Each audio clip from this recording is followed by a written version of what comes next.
अस्सलाम वालेकुम। क्या हाल है बच्चों? उम्मीद है आप सब ठीक होंगे। So this is a test video. I'm making a test video to test the audio of this file.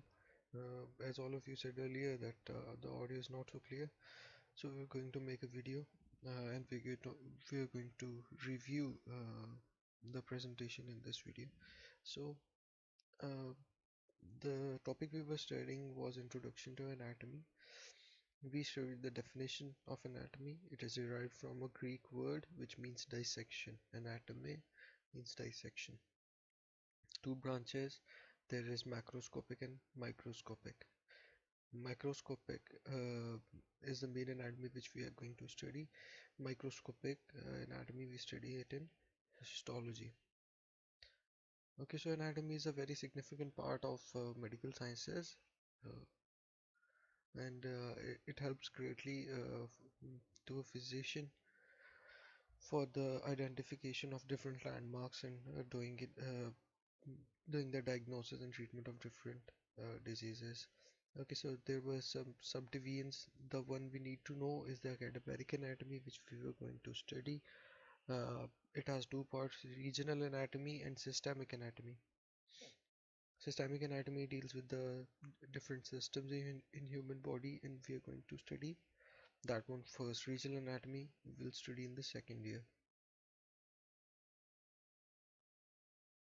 Then there were some terms which we discussed: the anatomical position. This is the anatomical position, the supine and the prone position. Okay, so mm, there was some disagreements regarding the supine position. There were some questions that in supine position, what is the position of hands?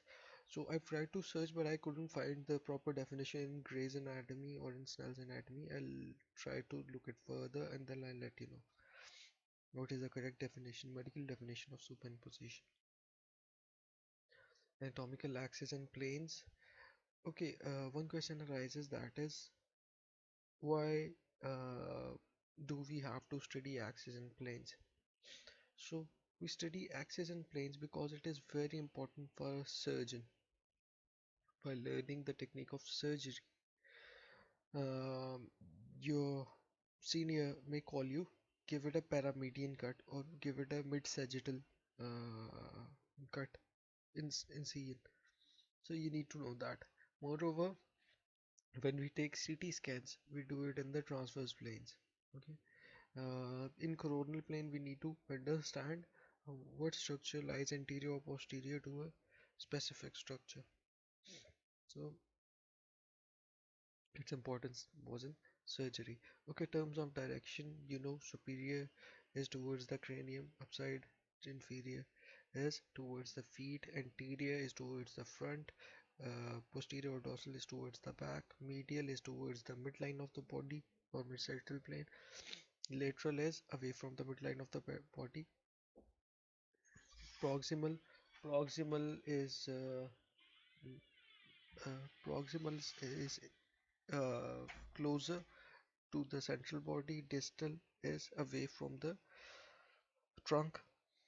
Okay, superficial is external, deep is internal. So that is all, I guess. So do check this video and let me know if the sound quality was okay or not. Okay.